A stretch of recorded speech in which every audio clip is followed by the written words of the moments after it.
मेरा नाम है अभियान वेटनरियन। आज मैं आप लोगों को बताऊंगा मेस्टाइटिस रोग के बारे में विस्तार से जानकारी। आज चलो मैं आपको बताऊंगा मेस्टाइटिस के बारे में विस्तार से जानकारी। अगर आप चैनल में नए हो तो सब्सक्राइब करें, लाइक करें और बेल आइकन को दबाएं और अपने दोस्तों के पास शेयर करें। आज मैं आपको बताऊंगा मेस्टाइटिस रोग के बारे में विस्तार जानकारी दूंगा। मेस्टाइटिस रोग जो होता है वो क्या होता है। मेस्टाइटिस जो होता है ये जो गाय भैंस और अन्य दूध देने वाली पशुओं में बहुत ही ज़्यादा इसमें लिखा भी है। ये देखो मेस्टाइटिस रोग जो होता है ये एक गाय भैंस और अन्य पशुओं में दूध देने वाले ये अधिकतर उन पशु में होता है जो बहुत ज़्यादा मात्रा में दूध देते हैं, क्योंकि उनके थनों का छेद काफ़ी बड़ा बड़ा होता है, इसलिए उनमें मेस्टाइटिस रोग बहुत ज़्यादा पाया जाता है। इसमें देखोगे तो अडर और थन में सूजन आ जाती है, अडर थन में सूजन आ जाती है। उसके साथ में पशु जो होता है दूध उत्पादन में गिरावट आ जाती है, दूध की गुणवत्ता भी ख़राब हो जाती है। कभी कभी थन और स्थानीय जो होता है स्थान वो बहुत ज़्यादा नुकसान हो जाते हैं और उसमें सूजन हो जाता है। ये आपको बहुत ध्यान देना है कि आप जब भी आप अपने पशु का दूध दुहें तो उसके बाद पशु के थनों को अच्छी तरह से धो दें गर्म पानी में, फिर उसके बाद में पशु को छोड़ें। उसके बाद में आप देखोगे मेस्टाइटिस क्या है। मेस्टाइटिस एक सूजन वाला रोग है, मतलब उसमें देखोगे तो थन में सूजन आ जाती है जो पशु के थन और अडर के पास में काफ़ी ज़्यादा पहुंच जाता है। यह संक्रमण रोग है जो वायरल और फफूंदी के द्वारा भी होता है। उसके साथ में और आगे देखेंगे तो कारण भी हम बताएंगे। इसमें कारण देखो, जैसे मेस्टाइटिस रोग का कारण क्या होता है। इसमें कारण इकोलाई जो बैक्टीरिया है इसके कारण बहुत ज़्यादा मतलब कि थनैल पाया जाता है, क्योंकि भैंस का जो गोबर होता है उसमें वो इकोलाई बैक्टीरिया पाया जाता है। वही इकोलाई बैक्टीरिया पशु में थनों में सूजन करता है और उसमें थनैला रोग फैला देता है, तो उसके कारण इकोलाई के कारण ज़्यादा होता है। और उसके साथ में आप देखोगे तो वो जो होता है गंदे बड़े या थन की सफाई में लापरवाही अगर करते हैं तो भी हो जाता है। दूध निकालते समय उनमें साफ़ सफाई का ध्यान नहीं दोगे तो भी हो जाता है। और थन में चोट लगने के दौरान भी हो जाता है, क्योंकि चोट लग जाता है जहाँ से खून निकलता है वहाँ से बैक्टीरिया पहुँच जाता है।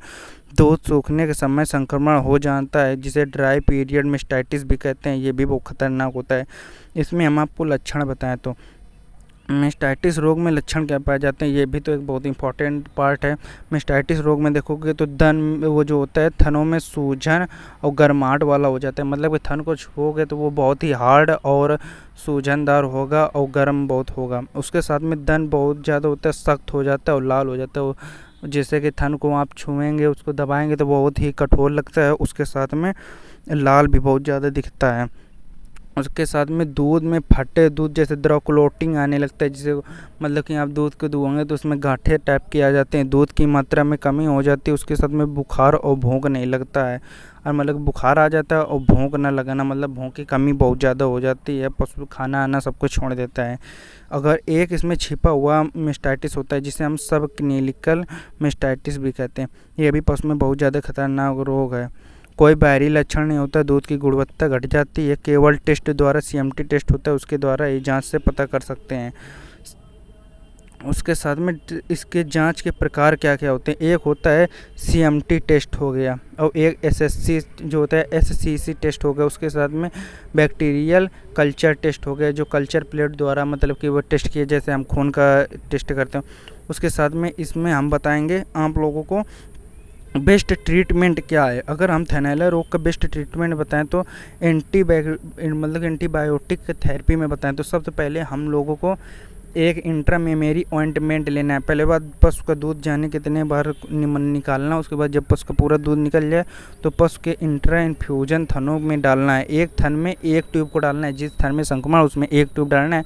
एक मेस्टिवोग नाम का आता है, उसके साथ में एक आता है ये लिंट्रा नाम का आता है, एक गार्डेनल नाम का आता है, एक मैमी प्रोटेक्ट नाम का आता है। कोई भी आप यूज कर लो, सब बेस्ट होते हैं। उसके साथ में इंजेक्शन बताएं इंड्रोफ्लोक्सासिन एमोक्सिसिलिन, इनमें से कोई भी आप इंजेक्शन यूज कर लें। मैं सही बताऊं तो इसमें कोबैक्टॉन इंजेक्शन जो होता है, कोबैक्टॉन इंजेक्शन बहुत अच्छा इसमें यूज होता है। कोबैक्टॉन इंजेक्शन कहाँ पे उपयोग करें वो ज़्यादा मैं बेटर भी मानता हूँ। उसके साथ में एंटी इन्फ्लेमेटरी ड्रग्स में आपको लेना है मेलोक्सिका, मतलब आपको एक मेलोक्सिकम फ्लूनिक्सिन का उपयोग बाद में करना है। पहले 1 शॉट डेक्सामेथासोन का उपयोग करना है। डेक्सामेथासोन जो होता है ये बहुत ही ज़्यादा टॉक्सीमिया को कंट्रोल करता है, उसके साथ में दर्द सूजन बुखार को भी कंट्रोल करता है। उसके बाद में दूसरे दिन से मेलोक्सिकम फ्लूनिक्सिन का प्रयोग करना है। उसके साथ में इसमें देखो लिखा भी है कि मिल्किंग को बार बार करना, प्रभावित थन में 3 से 4 बार दूध निकालना है। हल्के हाथ से गर्म पानी में सफाई करके मतलब दूध को निकालना है, बहुत ही सही तरीके। और भी जो होता है अन्य मतलब साइड थेरेपी के रूम में फ्लूइड थेरेपी हम दे सकते हैं। यदि बुखार उखार हो तो डिहाइड्रेशन हो जाते तो पानी यानी उसको चढ़ा सकते हैं, जिसे हम कहते हैं फ्लूइड थेरेपी चढ़ा सकते हैं। रोकथाम बताएं तो दूध निकालने से पहले और बाद में जो होता है थनों की सफाई करें। और जो होता है पोस्ट मिल्किंग टीथ डिप, जिसे हम कहते हैं आयोडीन युक्त लिक्विड को उसमें थनों में डुबा देना है 2 मिनट के लिए। हर दूध देने के बाद जो होता है हर दूध देने के बाद थनों का मालिश ज़रूर करना है।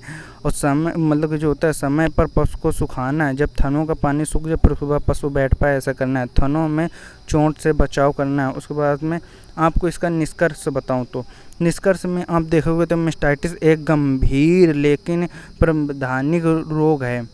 यदि समय रहते इसका उपयोग मतलब कि यदि समय रहते इसका इलाज नहीं किया जाता है तो ये थन को बहुत ज़्यादा बेकार कर देता है और बहुत ही ज़्यादा संक्रमण कर देता है, जो बहुत ही ज़्यादा ख़राब रोग है। अगर एक बार सही नहीं हो तो वो थन पूरा बेकार हो जाएगा, कट जाएगा।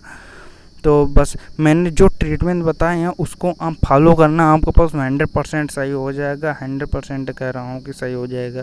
बस आज के लिए इतनी जानकारी थी। और किसी वीडियो पर आपको चर्चा चाहिए तो मुझे कमेंट में बताएं, मैं आपके इस वीडियो को ज़रूर बताऊँगा। जो आप हमसे बताएँगे तो मैं उस वीडियो को बनाऊँगा। चलो ये बस इतनी जानकारी थी। आपको वीडियो पसंद आई हो तो लाइक और चैनल को सब्सक्राइब ज़रूर करें।